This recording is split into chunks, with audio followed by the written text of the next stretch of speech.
All right, so you've seen a train before, you know when it's going down, you see the big steam coming out, and have you ever felt like that when you're angry? Do you ever get like that and you feel like that steam, rather than coming out of the spout of a train, is coming out of your ears? You're just so mad. Or maybe you're the complete opposite. When you come into conflict, you're like, you want to become the invisible man, visible woman, and just disappear from that situation completely. Just, I'm gone. Well, today we're going to be talking about mastering your emotions, so let's jump right into it.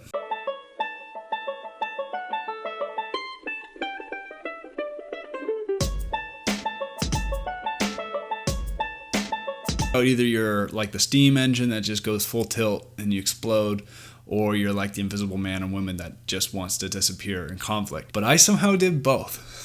I don't know how that happened, but I would get super angry and then I would like try to run away and hide. I want to talk about mastering emotions today because it's a valuable resource to have.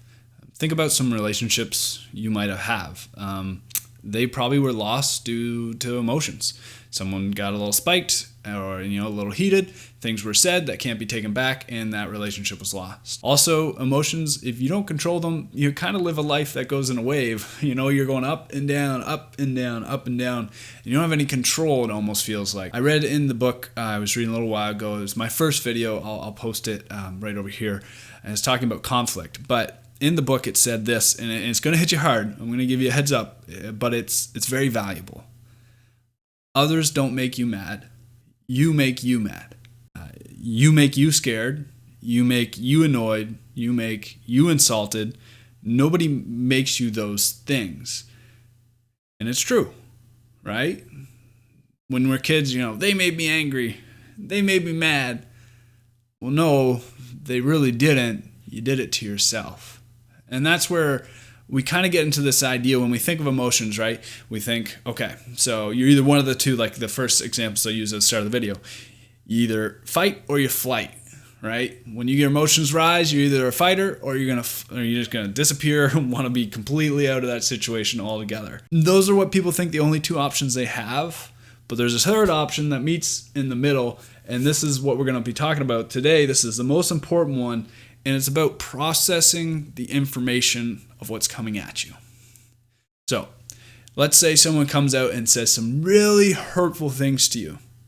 Before you go immediately, because you're built to either fight or flight, and you probably know yourself what you do. And maybe you're like me when I was younger, you do both.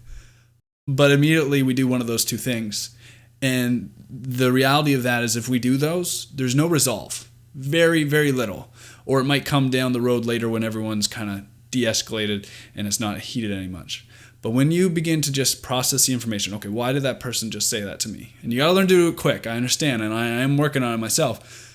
But when you process that information, ask the questions of why are they saying that? Okay, let's keep the dialogue open here. Let's talk. What's going on here? Why are they saying that? Well, where is this coming from?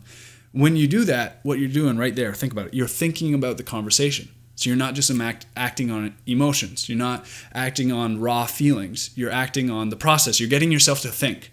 And when you think, your emotions don't control you as much. And that's how you master your emotions. You need to think. And you can't just act. You can't just react. Because reacting, honestly, it works sometimes, sure. You might get what you want from that, but it rarely keeps both sides happy. So what you really want to do, process the information, get open dialogue, get the conversation out there. Why do you feel the way you feel? Why does the other person feel the way they feel? And honestly, it's going to save you a lot of relationships. It's going to save you a lot of hassle, and it's so worth your time. Anyways, I hope you have a great week, guys, and we'll see you next Sunday.